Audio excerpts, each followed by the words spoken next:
Hello everyone, we've got some big news that have just come out of BioWare earlier today relating to the next Dragon Age. We all knew there was a strong possibility that we could get some tantalising details and a big reveal coming shortly, but BioWare have officially announced that we will be getting a big proper reveal coming out on Tuesday the 11th. And they'll be showing the official gameplay for the next Dragon Age, and of course the other big news is the fact that they changed the name from Dragon Age Dreadwolf to Dragon Age the Veilguard. There were some rumours swirling around that there would be a name change, maybe potentially to Dragon Age 4, but Gary McCann has said the reason they've not gone with Dragon Age 4 is the same reason they didn't go with Dragon Age 3 for Inquisition. I mean, just a shame that Dragon Age 2 is stuck with that rather than its original title, which I believe was Dragon Age Exodus. Now, Gary McCann does go into why they've changed the name, because while Dreadwolf is probably more imposing, more impressive title, obviously if you disagree with me let me know, but they're saying that it's more related to the characters and more related to the actual story, because it says that while the Dreadwolf has an important role in the story, you and your companions are more important in the tale. I mean, there are some interesting things that he mentions in the blog post. Obviously, there's mention that it will be a single player game. They did mention they experimented with a multiplayer concept, but it looks like that's not going to be included, which, to be honest, I'm glad.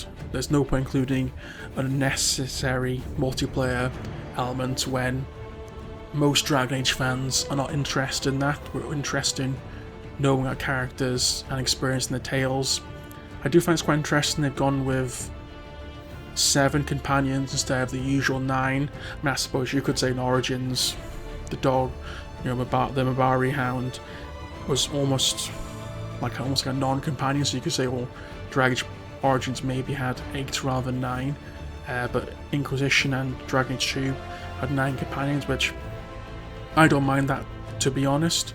Having a couple fewer companions, there's always going to be companions in the games where you're more often than not, you don't actually use them very much, and I mean, there's always the scope if there is any DLC for additional companions, a bit like how Dragon Age 2 had Sebastian, obviously but then again, sometimes with DLC characters they don't quite work out. Also at the same time as this announcement, Gary McCann's actually had an interview with IGN where he's mentioned about part of the reason they changed to the Veilguard is saying it's central to taking down a new evil threat unleashed upon Vadus. So it might not just be Soul. So I think I wouldn't be surprised if something like Solus does some sort of damage to the Veil, and he unleashes probably one of the ancient elven gods, probably more by accident rather than on purpose, and maybe the first half of the game is dealing with Solus and resolving that element of the game, and the second half more dealing with the consequences of his actions. That will be interesting to see. We've got a 15-minute gameplay reveal on the Dragon Age YouTube page, which, I mean, if you look at the Dragon Age YouTube page, it's kind of interesting, the fact that we've had 5 years ago, well actually 6 years now, where the official teaser was actually available at the 2018 Game Awards.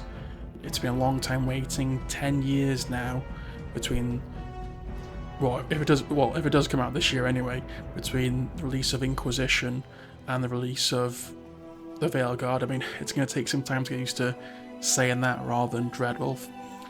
Perhaps they're also getting rid of the old Dreadwolf to get rid of the old jokes about it being dad rather than anything else. I mean, also it's been a long time coming for us Dragon Age fans who've been here since Origins back in 2009. I think I mentioned on my other video that I don't particularly want to see 10 years between these games. It gets a bit lengthy, really. Hopefully this gets BioWare back on a good path, because it has been a bit tough with them, or the layoffs, which I think obviously is very unfortunate for more the staff rather than the company.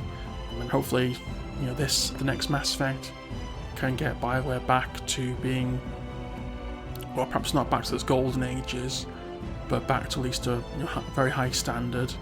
And obviously, I think that the other big positive thing is they're mentioning the fact that it's single player or multiplayer, that EA isn't really mandating to them a multiplayer element to the game.